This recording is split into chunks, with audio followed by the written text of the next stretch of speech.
24 घंटे में गाजा को लेकर ऐसा फैसला होगा कि नेतन्याहू के लिए वक्त बदल सकता है। गाजा के हालात बदल सकते हैं या और ज्यादा बदतर हो सकते हैं। अमेरिका और इजराइल को लेकर अरब वर्ल्ड के ख्यालात बदल सकते हैं, जो पश्चिम एशिया का पूरा मिजाज बदल सकते हैं। क्योंकि ट्रंप और नेतन्याहू की मीटिंग का असर अब पूरी दुनिया पर पड़ सकता है।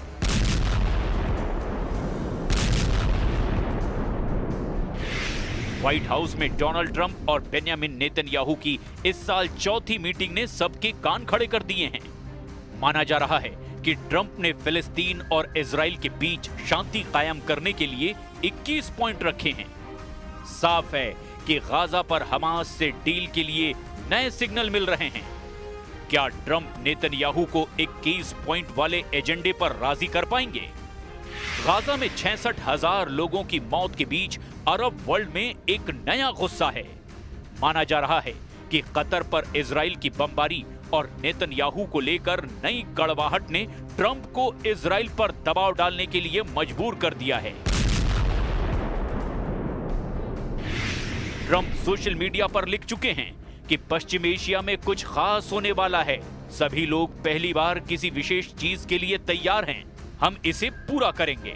डोनाल्ड ट्रंप कह चुके हैं कि उनके पास गाजा को लेकर एक डील है और ऐसा समझौता होगा जिससे बंधकों को वापस लाया जा सकेगा, युद्ध खत्म होगा और पश्चिम एशिया में शांति कायम होगी।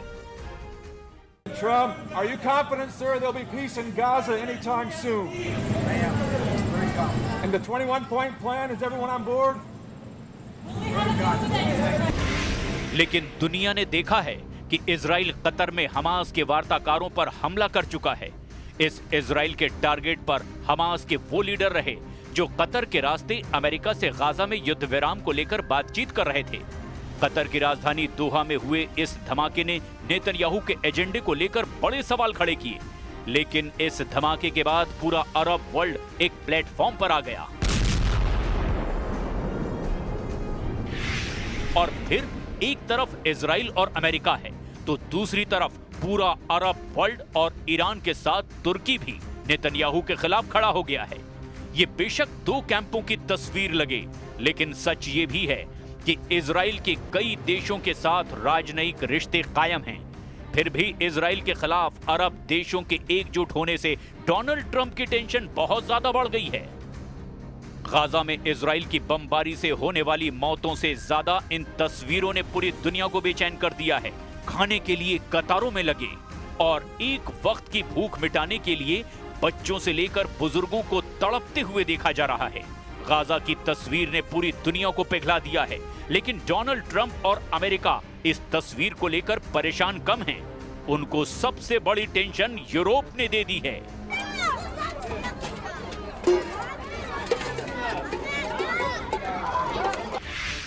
हाल के दिनों में ब्रिटेन, पुर्तगाल, फ्रांस के अलावा ऑस्ट्रेलिया और कनाडा ने भी फिलिस्तीन देश को मान्यता दी है।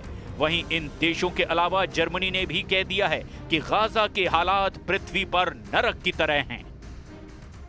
The security of the entire region is on the line. The terrible war in Gaza is raging on. Hell on earth. A humanitarian nightmare as we speak. This war must end. The hostages must be released. Europe के बड़े बड़े देशों का फिलिस्तीन के साथ आना Netanyahu का तनाव नए लेवल पर ले गया। यही वजह है कि उनकी और ट्रंप की मुलाकात पर पूरी दुनिया की नजर है।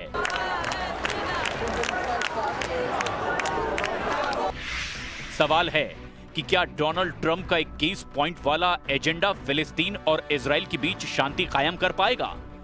क्या गाजा पर इजराइल की बमबारी रुकेगी और हमास के कब्जे से इजरायली बंधक आजाद हो पाएंगे?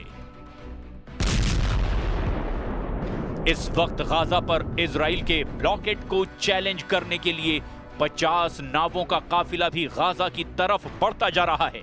इन 50 नावों में 44 देशों के लोग हैं और ये गाजा के लोगों के लिए खाने पीने के सामान के अलावा दवा, दूसरी जरूरत की चीजें ले जा रहे हैं। स्पेन, इटली और ग्रीस के अलावा इसमें कई देशों की नाव हैं। जो लोग इसमें सवार हैं उनमें डॉक्टर भी शामिल हैं। इस काफिले में ग्रेटा थनबर्ग भी हैं, जो तीसरी बार गाजा की तरफ समुद्र के रास्ते पहुंचने की कोशिश कर रही हैं। इस काफिले में लोग जानते हैं कि इजराइल उन्हें रोकने की पूरी कोशिश करेगा। I'm not scared of Israel. I'm scared of a world that has seemingly lost all sense of humanity. And what we are doing here is trying to show that there is still some humanity left, that there are still people willing to step up when all other means fail. But this is a last resort. This mission should not have to exist. Gaza को लेकर ऐसी ही खबरों ने Netanyahu और Israel के camp में हड़कंप मचाया हुआ है।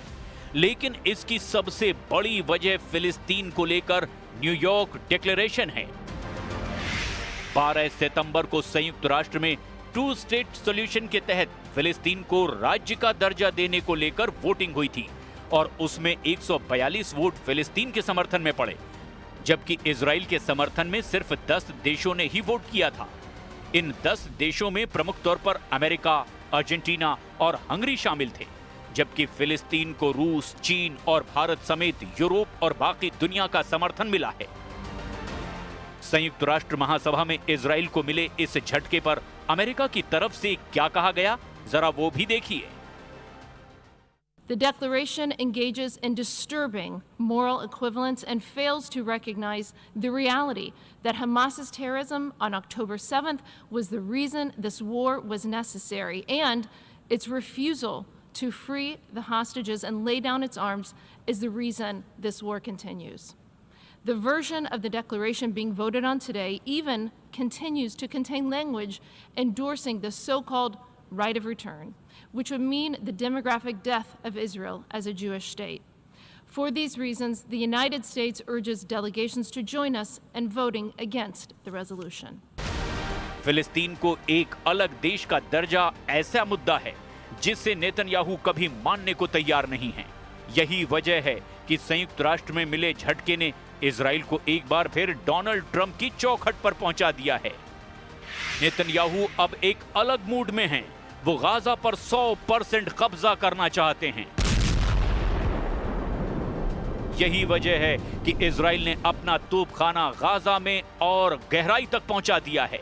इजराइल का दावा है कि सिर्फ 24 घंटे के अंदर उसने गाजा में 140 टारगेट पर बमबारी की है।